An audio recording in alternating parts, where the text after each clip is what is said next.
दोस्तों, क्या आपने कभी एक ऐसी धार्मिक यात्रा के बारे में सुना है जिसके बारे में कहा जाता है कि इंसान अपने जीवन काल में सिर्फ एक बार ही इस यात्रा को करने की हिम्मत जुटा पाता है। इस स्थान को भगवान शिव का शीतकालीन प्रवास माना जाता है। दोस्तों, ना मैं कैलाश मानसरोवर, ना मैं अमरनाथ, ना मैं श्रीखंड महादेव की यात्रा के बारे में बात करने वाला हूँ। मैं बात करने वाला हूँ भारत की सबसे कठिन और दुर्गम यात्रा के बारे में, जहां इंसान के कदम अगर 1 इंच भी इधर उधर हो जाए तो मौत पक्का है। इस यात्रा पर भक्त सिर्फ और सिर्फ महादेव के भरोसे ही उन तक पहुंच पाते हैं। यहां तक कि यहां ऐसे ऐसे रहस्य मौजूद है जिसे सुनकर आपके होश उड़ जाएंगे। अगर आपका कलेजा मजबूत है और आपके ऊपर महादेव की कृपा है तो आप यहां तक पहुंच पाएंगे, वरना यहां आते वक्त कई लोग मौत के मुंह में समा चुके हैं। तो चलिए इस वीडियो की शुरुआत कर लेते हैं। हिमालय की बर्फीली चोटियों में कई देव स्थान हैं। इनकी धार्मिक मान्यताएं भी बहुत अधिक है। ऐसा ही एक पर्वत है किन्नौर कैलाश, जो हिमाचल प्रदेश के किन्नौर जिले में तिब्बत सीमा के समीप स्थित 6050 मीटर ऊंचा एक पर्वत है, जो हिंदू धर्म में आस्था रखने वालों के लिए एक विशेष धार्मिक महत्व रखता है। इस पर्वत की विशेषता है इसकी चोटी पर स्थित एक प्राकृतिक शिवलिंग। इसके आसपास बर्फीली पहाड़ियों की चोटी है, जो इसकी खूबसूरती में 4 चांद लगाते हैं। अत्यधिक ऊंचाई पर होने के कारण किन्नौर कैलाश चारों ओर से बादलों से घिरा रहता है। ये हिमाचल के दुर्गम स्थान पर स्थित है, इसीलिए यहाँ पर ज़्यादा लोग दर्शन के लिए नहीं आते हैं।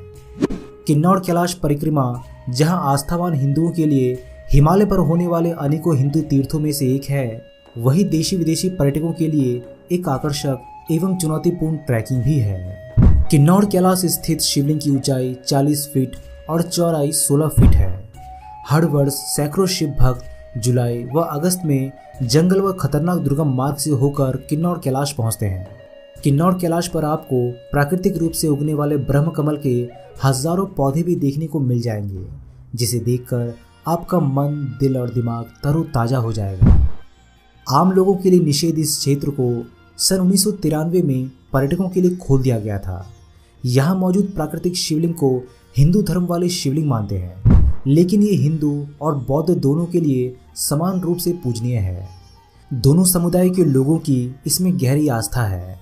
इस शिवलिंग के चारों ओर परिक्रमा करने की इच्छा लिए हुए भारी संख्या में श्रद्धालु यहाँ पर पहुँचते हैं।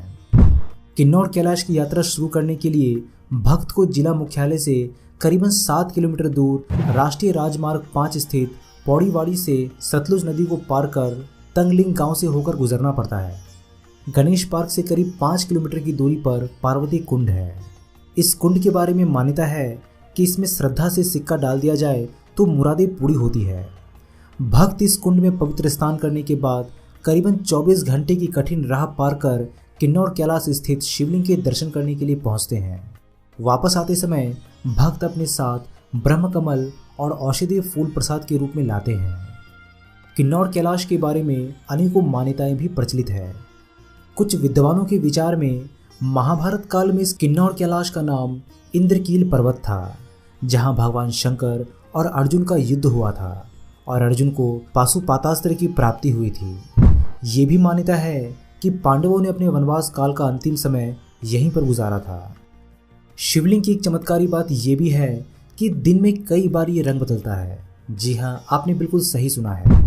सूर्योदय से पूर्व सफ़ेद, सूर्योदय होने पर पीला, मध्याह्न काल में ये लाल हो जाता है और फिर क्रमश पीला सफ़ेद होते हुए संध्या काल में काला हो जाता है। पर ऐसा क्यों होता है, इस रहस्य को अभी तक कोई नहीं सुलझा सका।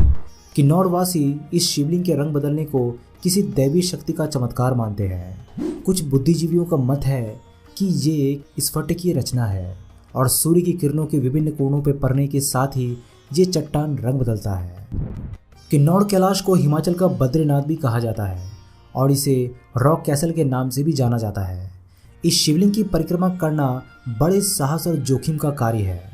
कई शिव भक्त जोखिम उठाते हुए खुद को रस्सियों से बांधकर ये परिक्रमा पूरी करते हैं। यहाँ पर ट्रैकिंग करने का सबसे अच्छा समय मई से अक्टूबर तक का होता है, क्योंकि इस समय इसकी खूबसूरती अलग ही होती है। और दूसरी बात, सर्दियों के महीने में यहाँ बर्फ़ बहुत रहती है, जिस वजह से ट्रैकिंग करना आसान नहीं होता। यहाँ पर बारिश भी बहुत ज़्यादा होती है, जिस वजह से मानसून में यहाँ आने के लिए मना किया जाता है। दोस्तों, अगर आपने कभी किन्नौर कैलाश के दर्शन किए हैं तो इससे जुड़े सभी अनुभव हमसे ज़रूर शेयर कीजिएगा। किन्नौर कैलाश से जुड़ी और भी कई डिटेल्स हमने आपके लिए इस वीडियो के डिस्क्रिप्शन बॉक्स में मेंशन कर दी है। वीडियो अगर अच्छा लगी तो वीडियो को लाइक, शेयर और हमारे चैनल अद्भुत टीवी को सब्सक्राइब करके बेल आइकन को प्रेस करना मत भूलिएगा। मैं हूं आपका दोस्त प्रदीप, जल्दी मिलता हूं आप सभी के साथ एक नए वीडियो के माध्यम से। तब तक के लिए अपना ख्याल रखिएगा।